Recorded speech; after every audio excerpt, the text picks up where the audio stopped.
ఇప్పుడు 5వ నెల జరుగుతూ ఉంది. ఏ ఒక్క విషయంలో కూడా ఒక పాలసీ కానీ వాళ్ళు చేసినటువంటి ఎన్నికల వాగ్దానాల మీద చిత్తశుద్ధితో కూడుకున్నటువంటి కార్యాచరణ కానీ ఎక్కడ కూడా కనపడతలేదు. వసతులు వనరులు ఉన్న వాటిని వాడుకునే నైపుణ్యం కనపడతలేదు. 10 ఏళ్ల కింద మనం మర్చిపోయినటువంటి ఇబ్బందులు మళ్ళీ మన కళ్ళ ముందు కాపాడుతూ ఉన్నాయి. మీ అందరూ దయచేసి గమనించాలి. 15 సంవత్సరాలు పోరాటం చేసి మీ అందరి దీవెనతోని మద్దతుతోని ఆనాడు ఖమ్మం జైల్లో ఉండి అందించిన ఆరోగ్యం పాడైతే నిజాం ఆసుపత్రికి తరలించబడి 13వ రోజు దీక్ష చేరుకొని చచ్చిపోయే దిశకు పోయి సావు నోట్లో తలకాయ పెట్టి కూడా పోరాటం చేసి రాష్ట్రాన్ని మనం సాధించుకున్నాం. రాష్ట్రం వచ్చిన కొత్తలో చాలా ఇబ్బందికర పరిస్థితులు ఉండేవి. కరెంటు కోతలు, కాలిపోయే మోటార్లు, పేలిపోయే ట్రాన్స్ఫార్మర్లు, అందని సాగునీళ్లు, మంచినీళ్లు, చాలా ఇబ్బందులలో తెలంగాణ రైతాంగం చెట్టుకోవలు గుట్టకోవలు ఉన్నటువంటి పరిస్థితి ఉండేది. దాన్ని నివారించాలని కోడి రెక్కల కింద తన పిల్లలను కాపాడుకున్నట్టు రైతాంగాన్ని మనం కాపాడుకున్నాం. ఒక పాలసీ పెట్టుకున్నాం. రైతు కులం లేదు, ఎవరికి భూమి ఉంటే వాళ్ళు రైతు. అన్ని వర్గాలలో రైతులు ఉంటారు. అందుకోసం వాళ్ళని కాపాడాలని, గ్రామాలు పట్టుకొమ్మలు కావాలని పట్టుబట్టి ఒక 5 పథకాలు పెట్టి ప్రపంచంలోనే ఎక్కలేనటువంటి పథకాలు పెట్టి రైతాంగాన్ని కాపాడుకున్నాం. రైతు బంధు దేశంలోనే మొట్టమొదటిసారి ఎకరానికి 10,000 రూపాయలు ఇచ్చేటువంటి రైతు బంధు కార్యక్రమాన్ని తీసుకున్నాం. 24 గంటలు రెప్పపాటు పోకుండా, మోటార్ కాలకుండా, ట్రాన్స్ఫార్మర్ కాలకుండా ఉండే విధంగా నాణ్యమైన కరెంటు సరఫరా చేసుకున్నాం. రైతు చనిపోతే, ఒక గుంట భూమి ఉన్న రైతు చనిపోయినా ఆయనకు 5 లక్షల బీమా వారం 10 రోజుల్లో వచ్చేటట్టు ఏర్పాటు చేసుకున్నాం. అదేవిధంగా రైతుల పంట మొత్తం ప్రభుత్వమే కొనుగోలు చేసి నేరుగా వాళ్ళ బ్యాంకులలో రైతు బంధు వచ్చే విధంగా చేసుకున్నాం. అదేవిధంగా ఇట్లాంటి కార్యక్రమాలతోని రైతులలో ఒక ధీమా, ఒక ఆత్మవిశ్వాసం కల్పించగలిగినాం. అంబేద్కర్ గారు వెనుకబడిన తరగతుల గురించి పోరాటం చేసిన జ్యోతిబా పూలే గారు చూపించిన మార్గంలో గత 70 ఏళ్లలో లేనటువంటి 1100 గురుకుల పాఠశాలలు, వాటన్నిటిని జూనియర్ కాలేజీలుగా మార్చుకున్నాం. అవన్నీ కూడా మీ కళ్ళ ముందర ఉన్నాయి. కులము మతం లేకుండా దళితుల కోసం, గిరిజనుల కోసం, ముస్లిం వర్గాల కోసం, పేద వర్గాల కోసం, బలహీన వర్గాల కోసం 1100 రెసిడెన్షియల్ జూనియర్ కళాశాలలు ఈ రాష్ట్రంలో పెట్టుకున్నాం.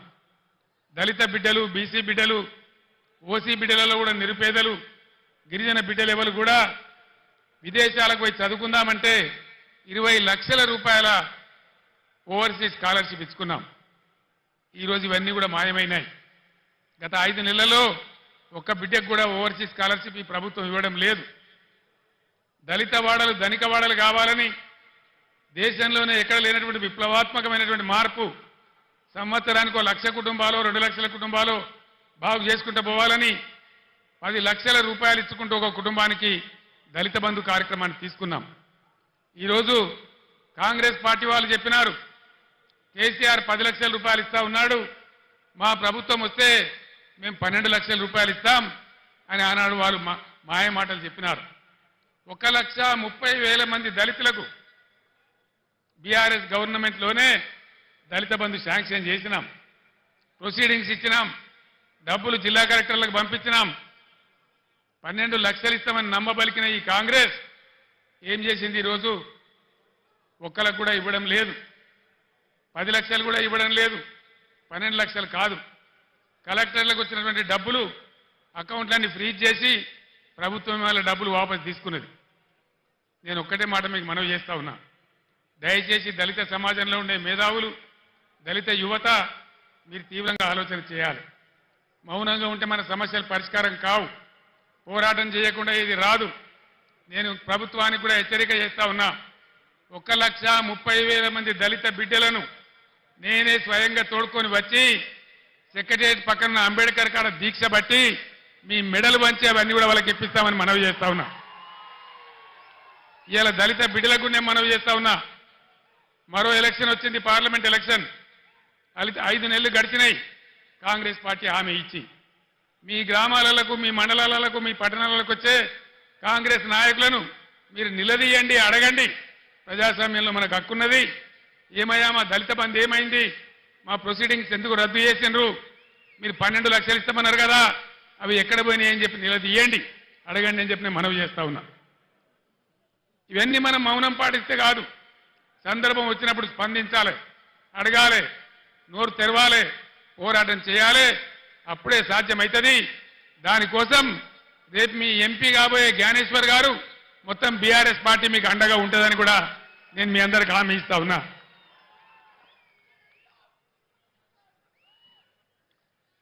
గురుకులాలు పెడితే ఆర్ఎస్ ప్రవీణ్ కుమార్ గారు వాటిని అద్భుతంగా నడిపిస్తే వందల వేల మంది పిల్లలకు ఐఐటీలో, ఐఐఎంలో, మెడిసిన్లో, ఇంజనీరింగ్లో సీట్లు వచ్చినాయి. వేలాది మంది దళిత, గిరిజన, బలహీన వర్గాల బిడ్డలు ఓవర్సీస్ స్కాలర్షిప్ తీసుకొని విదేశాలలో విద్య కూడా చేస్తూ ఉన్నారు. కులము, మతము ప్రసక్తి లేకుండా కళ్యాణ లక్ష్మి ఇచ్చినాం. ఈ ప్రభుత్వం ఏం చేసింది? కాంగ్రెస్ పార్టీ ఏం హామీ ఇచ్చింది? కేసీఆర్ ₹1,00,000 ఇస్తా ఉన్నాడు, మా ప్రభుత్వం వస్తే తులం బంగారం కూడా కల్పిస్తామని చెప్పినారు. యాడికి పోయింది తులం బంగారం? నేను మొన్న సిరిసిల్లలో కూడా అడిగినాను, తులం బంగారం కొందామంటే మార్కెట్లో దొరకలేదా ఈ ప్రభుత్వానికి? ఇది ప్రజలను మోసం చేయడం కాదా? దయచేసి మీరు ఆలోచించాలని చెప్పి నేను కోరుతా ఉన్నా. అదేవిధంగా కులము, మతము అనకుండా కుల వృత్తుల మీద ఆధారపడ్డ బిడ్డలు, గొల్ల కుర్మలకు గొర్రెలను ఇచ్చినాం. ముదిరాజుల గంగపుత్రుల కోసం వందల కోట్ల రూపాయలు పెట్టి చేప పిల్లలు పెంచినాం. చేనేత కార్మికులకు పని కల్పించినాం, సబ్సిడీలు ఇచ్చినాం. గౌడ కులస్తులకు చరిత్రలోనే ఏ ప్రభుత్వం చేయనటువంటి పని చేసి చెట్ల మీద ఉండే రకాన్ని 100కు 100% రద్దు చేసినాం. ఈ విధంగా బలహీన వర్గాలకు బ్రహ్మాండమైన సహాయం చేసినాం. బీసీ బంధు పెట్టి బలహీన వర్గాల వాళ్ళను ఆదుకున్నాం. వీటన్నిటికీ ఇప్పుడున్న కాంగ్రెస్ ప్రభుత్వం కొనసాగిస్తుందా? చిటగోపం పెట్టిందా? వాళ్ళ పాలసీ ఏంది? దయచేసి మీరు ఎన్నికల్లో కాంగ్రెస్ నాయకులను నిలదీయాలని చెప్పి నేను కూడా ఈరోజు కాంగ్రెస్ పార్టీని ప్రశ్నిస్తా ఉన్నా. ఈరోజు మీరందరూ కూడా గమనించాలి. ఒక్క మాట నాకు అర్థమైతలేదు. 11 సంవత్సరాల క్రితం చాలా దారుణమైన పరిస్థితి ఉండేది.